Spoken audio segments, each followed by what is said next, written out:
there's a saying that change is a horizon, right? And it's not until you like pass that point and looking back do you see where the point of things started to change or evolve at. But also this story that I was reading when I was doing some research, and it was about the early farmers with chicken coops. They had the chickens in the chicken coop, and they would be really nasty to each other and peck each other, and they thought that was the nature of the chicken, that they were just kind of nasty to each other and antisocial or whatever. But someone figured out that if you turned on the light in the chicken coop, they stopped pecking each other and eating each other. That it was the darkness, the absence of light, that caused the chickens to peck each other, and that once you lit the light, they were able to function properly. And this is kind of, I think, a nice little story to where we are at right now. We're in the darkness right now, and going back to the social contracts, that the nature of humanity is one side says, oh, the nature of the human is that we're naturally good and that blah blah blah, and live in harmony or whatever. But the other side of it is what you were talking about, was that the nature of man, you can't trust man, that it's bad and evil, that we need to have the centralized authority of the Leviathan to keep everybody in check, and it's through force. But I don't think it's simple as that. I think it's non-dualistic, that there's both, and it's this whole kind of weird complexity of it, and that once we turn on this light, whether it be a scenario or something similar, that we will be able to, kind of what Jim was saying, is that however us individuals form our collaborations of groups, that we govern ourselves in this common interest, that we agree to allow each other to live in our own way, as long as it doesn't interfere with the freedom of others. Kind of that let live.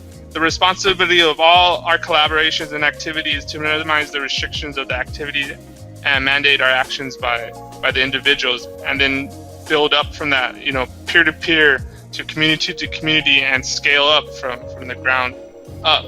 And that as long as we have this kind of basic agreement, kind of like that common law, but then this common sense or common contract, social contracts, I think that's where we need to move towards.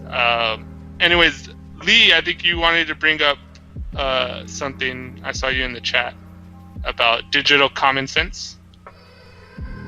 That we're creating today could be likened to digital common sense, and the main problem I think that we're having when it's a very serious business what we're doing. We're trying to create a new world through ideas, and some of these ideas are attached to a concept that's never been able to exist before, and that's the ability to create an immutable record. And so that's in itself is the smart contract. All the minor smart contracts are going to start to deal with the things that we relate to in our current worldview, but those things are part of the things that will be removed through the restoration, and that's what I look at it as. It's a grand restoration. It's not a change. We're not trying to change the world. We're trying to restore it, because there was a time that the world was perfect, and you can maybe say that was before man, but I don't think so. I think that there's plenty of evidence that man throughout our natural history has lived